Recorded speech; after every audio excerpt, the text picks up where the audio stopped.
एक बार की बात है, एक बहुत बड़ा नेता एक साधु के छोटे से आश्रम में गया, क्योंकि उसने बहुत सुना था उस साधु के बारे में और उसके मन में आया कि मैं एक बार जाकर के देखता हूं कि लोग इतनी तारीफ क्यों करते हैं उसकी।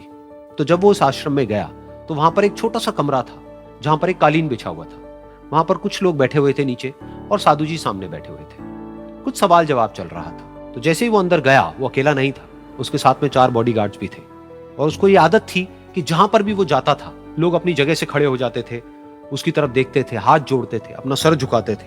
लेकिन यहां पर ऐसा कुछ भी नहीं हुआ। साधु ने उसकी तरफ देखा तक नहीं, क्योंकि वो साधु किसी के सवाल का जवाब दे रहे थे। लेकिन नेता को इस बात पे गुस्सा आ गया। नेता को लगा कि ये मेरी बेइज्जती है।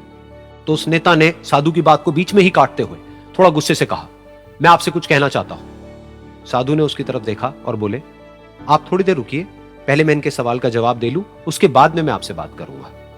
तब तक अगर आप चाहें तो आप बैठ सकते हैं। बस साधु का इतना कहने की देर थी। नेता का चेहरा गुस्से से लाल हो गया और फिर उसने अपना सारा गुस्सा उस साधु के ऊपर निकाल दिया। अभी तक वो नेता बहुत ही तमीज से बात कर रहा था, यानी कि आप कह करके बात कर रहा था। अब वो तू तड़ाक पे उतर आया। नेता ने उस साधु को कहा, तुझे पता भी है मैं कौन हूं और तू किससे बात कर रहा है? साधु ने उसकी तरफ देखा और कहा, मुझे इससे कोई फर्क नहीं पड़ता कि आप कौन हैं, लेकिन आप जो कोई भी हैं, अगर आप चाहते हैं कि मैं आपके सवाल का जवाब दूं या आपसे बात करूं तो आपको कुछ देर रुकना होगा। और साधु के ये कहते ही नेता गुस्से से पागल हो गया और वहीं सबके सामने चीखने चिल्लाने लग गया, अब मैं तुझे तेरी असली औकात दिखाऊंगा। तूने मुझसे पंगा लेकर के ठीक नहीं किया है। तुझे पता भी है मैं तेरे बारे में क्या सोचता हूं। साधु ने फिर से उसकी तरफ देखा और बड़े ही प्रेम से कहा कि मुझे इससे कोई फर्क नहीं पड़ता है कि आप मेरे बारे में क्या सोचते हैं। आप जो चाहे वो मेरे बारे में सोच सकते हैं। फिर उस नेता ने बोला कि तू चाहे सुनना चाहता है या नहीं, लेकिन मैं तुझे बताऊंगा यही सबके सामने कि मैं तेरे बारे में क्या सोचता हूं। तू एक बहुत ही घटिया इंसान है।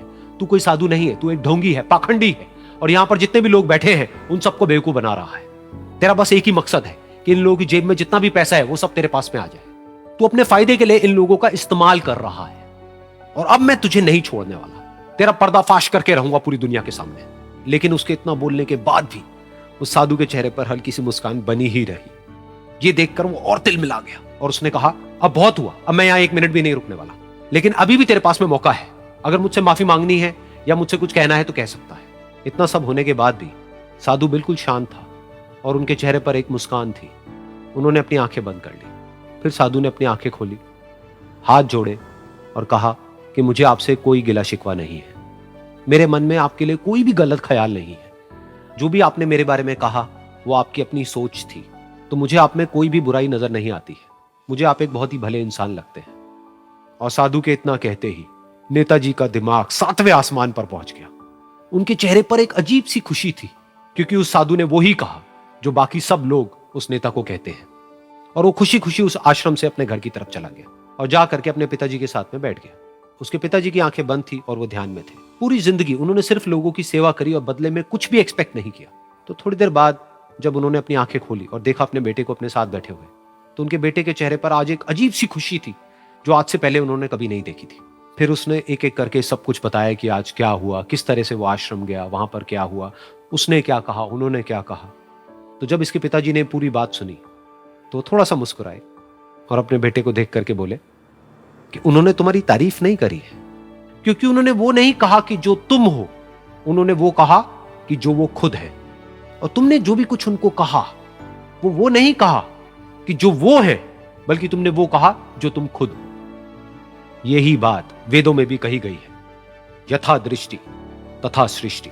ये दुनिया तुम्हें वैसी नहीं दिखती है जैसी कि ये दुनिया है। ये दुनिया तुम्हें वैसी दिखती है जैसे तुम खुद हो। जिसकी नजर जैसी है उसके लिए ये दुनिया वैसी ही है।